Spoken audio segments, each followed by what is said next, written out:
Students, अब हम करने लगे हैं topic systematic process of trouble shooting.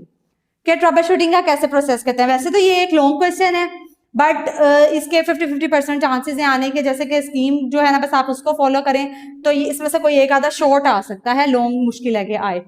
लेकिन आपको ये स्टेप्स के नेम्स आप याद कर लेते हैं अच्छे तरीके से, ठीक है, तो आप इसके अंदर खुद से लिख सकते हैं, इसको डिस्क्राइब कर सकते हैं, क्योंकि उसके नेम में ही साफ पता चल रहा है कि वो क्या फंक्शनैलिटी है, ये स्टेप किस पर्पज के लिए इस्तेमाल हो रहा है। Basically trouble shooting multiple steps में होती है, ठीक है। कैसे? सबसे पहले आइडेंटिफाई प्रॉब्लम। आप सबसे पहले प्रॉब्लम देखते हो कि आपका एक लैपटॉप है और आपने उसको ऑन किया तो वो ऑन ही नहीं हुआ, ठीक है, तो ये आपकी प्रॉब्लम है, ये इशू है। उसके बाद आप क्या करते हो? Establish a theory of probable cause. फिर आप सोचोगे अच्छा ये ऑन नहीं हुआ, क्या मसला है, इसको क्या हो सकता है ना। आप खुद माइंड में क्या ही सोचोगे, यही सोचोगे कि इसकी बैटरी डेड है या इसकी चार्जिंग नहीं है जिसकी वजह से ये ऑन नहीं हो रहा। तो आप वो रीजन जो है वो दोगे। फिर उसके बाद आता है third test, the theory to determine cause. Check करने के लिए कि आया जो आप सोच रहे हो कि जो रीजन है उसके ना चलने की, वो सही है कि नहीं। तो आप क्या करोगे? आप उसको चार्जिंग पोर्ट में लगाओगे, ठीक है, उसको टेस्ट करोगे। उसके बाद establish a plan of action to resolve the problem, ठीक है, आप प्लान उसको चेक करोगे। अगर वो चार्ज हो रहा है, ठीक हो गया, तो आप क्या करोगे? उसके बाद उसको इम्प्लीमेंट करोगे।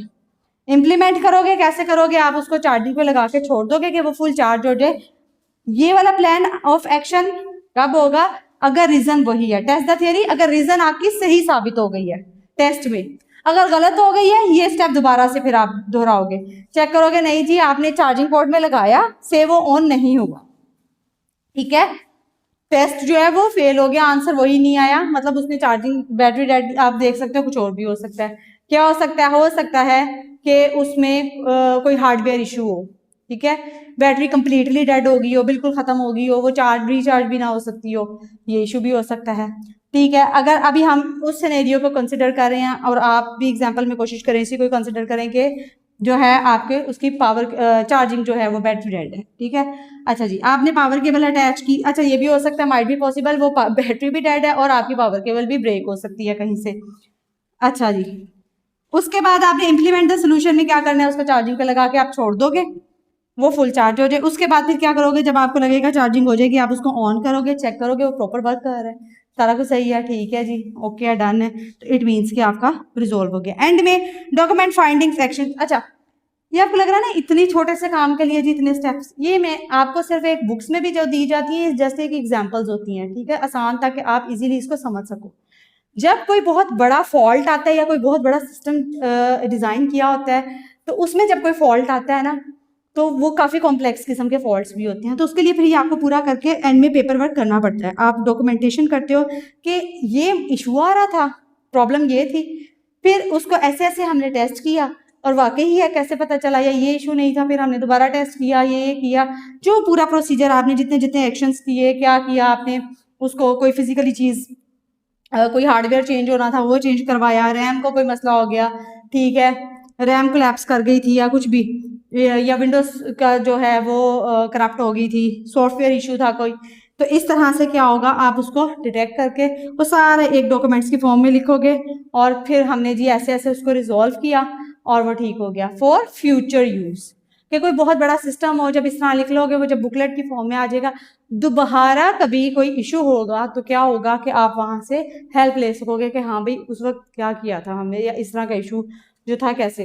जैसे आप कोई डिवाइस भी खरीदो ना, छोटी भी या कोई भी ऑटोमेटिक आप कुछ भी खरीद रहे हो, उसके साथ लीफलेट आता है और उसमें इंस्ट्रक्शंस दी होती हैं। ऐसे आप एक ऑटोमेटिक वॉशिंग मशीन परचेज कर रहे हो तो उसके साथ भी एक उसकी डॉक्यूमेंटेड बुक आएगी। आप माइक्रोवेव ओवन ले लो, फ्रिज ले लो, कि इसको कैसे ऑपरेट करने हैं, ये इशू आए तो क्या करने हैं। समटाइम्स इश्यूज भी उसके अंदर डिस्कस किए होते हैं जो कि नॉर्मली पॉसिबल हो कि जी ये हो सकता है। तो इस ये जो है आपने इसमें मेन जो आपने फोकस करना है, आप इन स्टेप्स के नेम अच्छे से याद कर लें ताकि जो है आपको मुश्किल ना हो।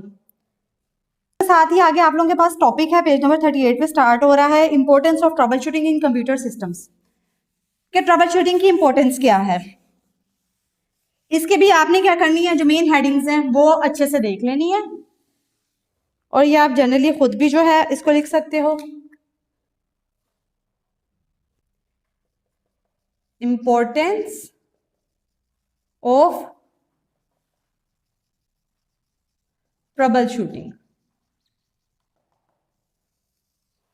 ठीक है जी, कि इसकी क्या अहमियत है ट्रबल शूटिंग की।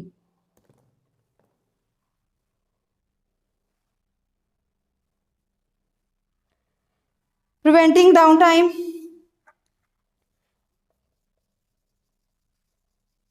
प्रिवेंटिंग डाउन टाइम,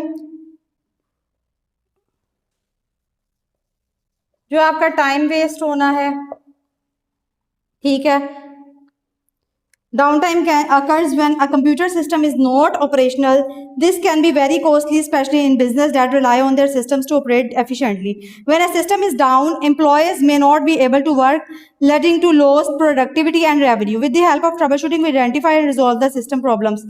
यानी कि ऐसे businesses और ऐसी companies या ऐसे systems जो totally जो है वो उस पर depend कर रहे होते हैं काम सारा, तो उससे क्या होगा कि अगर आपको trouble shooting आती है तो आपका जो है डाउन टाइम यानी कि आपका रेवेन्यू जो है या आपके बिजनेस पे कोई इफेक्ट नहीं होगा, वो उससे बचत हो जाएगी।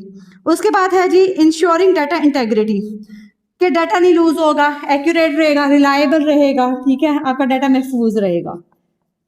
Data integrity. उसके बाद आता है आपके पास third improving security. Data integrity,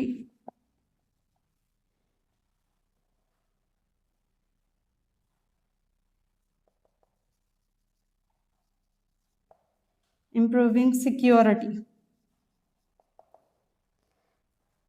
Computer systems are often targets for cyber attacks. Troubleshooting can help identify weakness and security breaches, allowing for quick action to protect the system. ये तो बहुत important चीज़ है।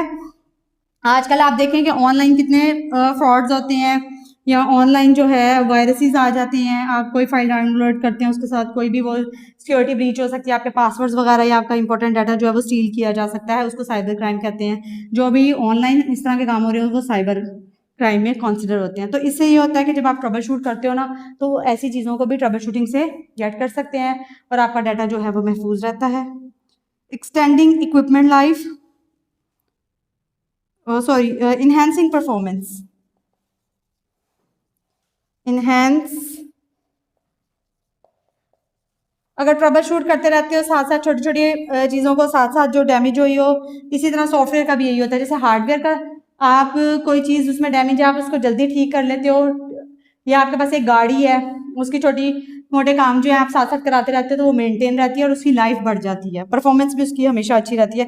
सिमिलरली सॉफ्टवेयर के case में भी होता है कि कंप्यूटर जो है वो बाज़ दफ़ा एफिशिएंटली काम नहीं कर रहा होता, तो जब ट्रबल शूट कर लिया जाता है तो उसकी परफॉर्मेंस अच्छी हो जाती है और इक्विपमेंट की लाइफ भी जो है वो बढ़ जाती है। एक्सटेंडिंग इक्विपमेंट लाइफ, ड्यूरेबल हो जाता है, ज़्यादा देर तक आप उसको इस्तेमाल कर सकते हो। सेविंग कॉस्ट, खर्चा बच सकता है आपका ट्रबल शूटिंग से।